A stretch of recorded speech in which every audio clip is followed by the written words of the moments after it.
एक बार भगवान बुद्ध कहीं प्रवचन दे रहे थे। प्रवचन को खत्म करते हुए उन्होंने आखिर में कहा, जागो, समय हाथ से निकला जा रहा है। सभा विसर्जित होने के बाद उन्होंने अपने सबसे प्रिय शिष्य आनंद से कहा, चलो आनंद, थोड़ी दूर घूम कर आते हैं। आनंद बुद्ध के साथ चल दिए।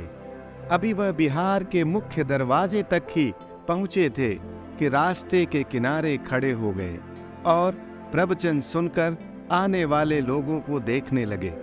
प्रवचन सुनने आए लोग एक एक कर बाहर निकल रहे थे। वहां थोड़ी भीड़ जमा हो गई। अचानक भीड़ से निकलकर एक स्त्री भगवान बुद्ध से मिलने आई। उसने कहा, तथागत, मैं तो नर्तकी हूँ। आज नगर सेठ के घर मेरे नृत्य का कार्यक्रम पहले से तय था। मैं तो उसके बारे में भूल ही चुकी थी। आपने कहा समय निकला जा रहा है। मुझे तुरंत इस बात की याद आई।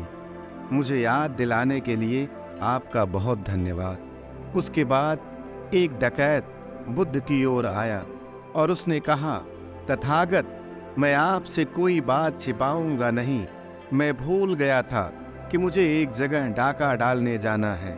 आज आपका उपदेश सुनते ही मुझे अपनी योजना याद आ गई। आपका बहुत बहुत धन्यवाद। उसके जाने के बाद धीरे धीरे चलता हुआ एक बूढ़ा व्यक्ति बुद्ध के पास आया। उस वृद्ध ने कहा, जिंदगी भर दुनियादारी की चीजों के पीछे मैं भागता रहा। अब मौत का सामना करने का दिन नजदीक आता जा रहा है। अब मुझे लगता है कि सारी जिंदगी यूं ही बेकार हो गई। आज आपकी बातों से मेरी आंख खुल गई। आज से मैं अपनी सारी दुनियादारी और मोह छोड़कर निर्वाण के लिए कोशिश करना चाहता हूँ। उसने बुद्ध का धन्यवाद दिया और आगे बढ़ गया। जब सब लोग चले गए तब बुद्ध ने आनंद की तरफ देखा और कहा, देखो आनंद, प्रवचन मैंने एक ही दिया, लेकिन उसका हर किसी ने अलग अलग मतलब निकाला। जिसकी जितनी झोली होती है उतना ही वह समेट पाता है। ऐसे ही निर्वाण प्राप्ति के लिए भी मन की झोली को उसके लायक बनाना होता है।